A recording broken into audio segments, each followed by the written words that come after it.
Jan Błachowicz laid out a 2-year plan that within 2 years, he believes he will go up to heavyweight and chase Jon Jones.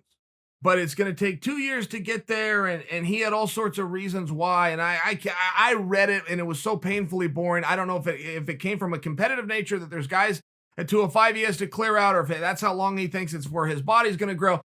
I just could not figure out for the life of me why the current champion is talking about the former champion who never lost the belt and left the division, thus opening up the arm for you to be a champion or even have a championship fight in the first place, particularly and moreover when you already have a fight signed and it's not against that guy. Have you guys ever met the jerk that will ask you your 10-year plan? Hey, what's your 10-year plan? You go, my 10-year plan. My 10-year plan is to have dinner tonight and have rent paid next week. That's what my 10-year. But what do you mean, what is my 10-year plan? It's a special kind of strange person. And then they'll even qualify why you need to have this plan because it's a vision and it's a goal. And it's just all these things that they read in a book somewhere that they bought on Amazon. It's just one of these strange things.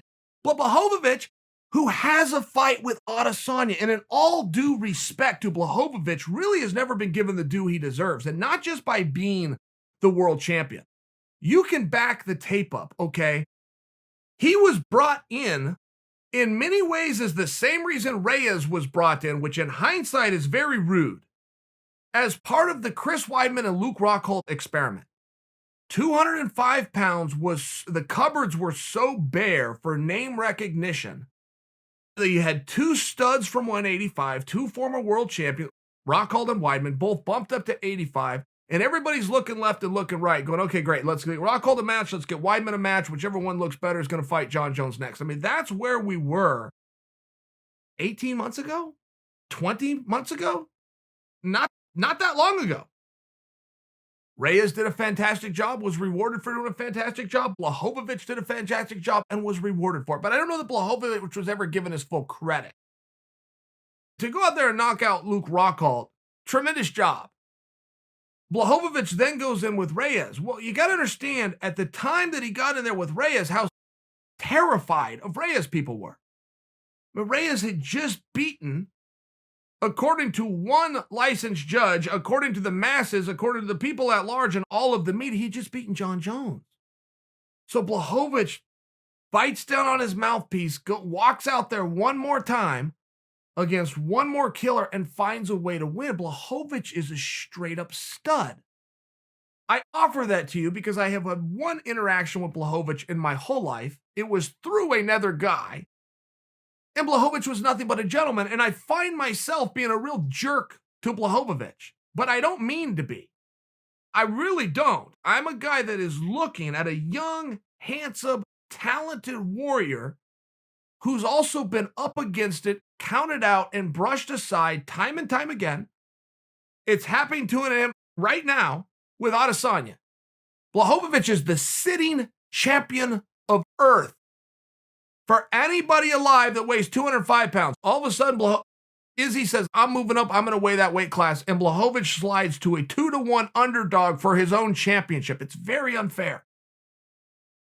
But there's parts of me that wants to grab him and shake him and try to correct some of these mistakes. Has Błachowicz gone into the ring and been any more successful at beating current or former world champions than Adesanya has? No. No, he is not. Is Adesanya, going in there and finishing fights at a higher or more devastating knockout rate than Błachowicz? No. The answer is no, he's not. Is Adesanya far more interesting? And does he come to us with far better of a story and clearer of a plan than Błachowicz does? Yes, of course, without question. Is Adesanya the biggest star in the sport because he can break dance? No. Because he can punch and kick? No.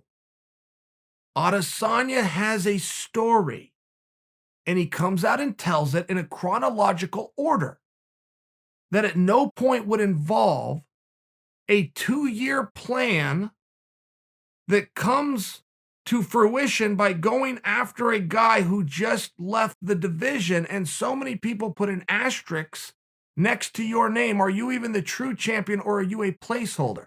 An unfair narrative, but a narrative that exists all the same, and Błachowicz appears to be playing into.